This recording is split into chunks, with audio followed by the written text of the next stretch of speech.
Hello everyone, I'm Katie Lopez with your latest news update.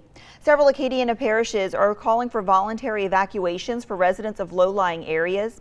Lafayette Parish is the newest parish to join Iberia, St. Martin, and Acadia parishes in issuing those orders. All Diocese of Lafayette schools will be closed through Thursday. Jeff Davis Parish schools will be closed through Friday. And Vermilion Parish has pushed back their first day of school by a week. For the latest list of school closures and evacuations, go to KATC.com. Later today, Governor John Bel Edwards will hold a second briefing on the state's activity related to both Marco and Laura. You can see that briefing on KATC.com.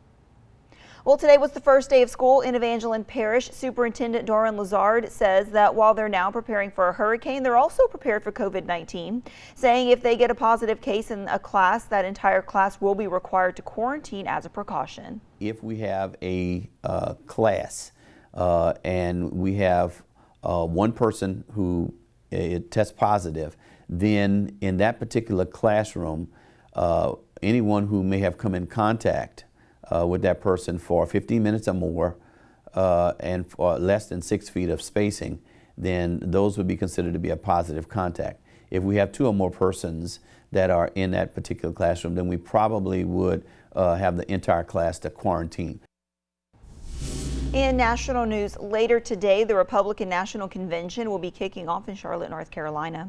Both President Trump and Vice President Pence plan on attending. The president is expected to speak every night of the convention, but it's still unclear if the messages will be done in person or remotely.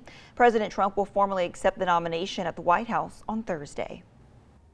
All right, everyone, let's talk about the tropics. 2 different storms. We've got Marco, which has really been sheared apart. It's pushed a lot of the impacts well towards the east. At the center still sets in southeast Louisiana. Then you've got Laura that's down through the Caribbean. Laura, much more intense storm here, and it's getting the center back out over the ocean.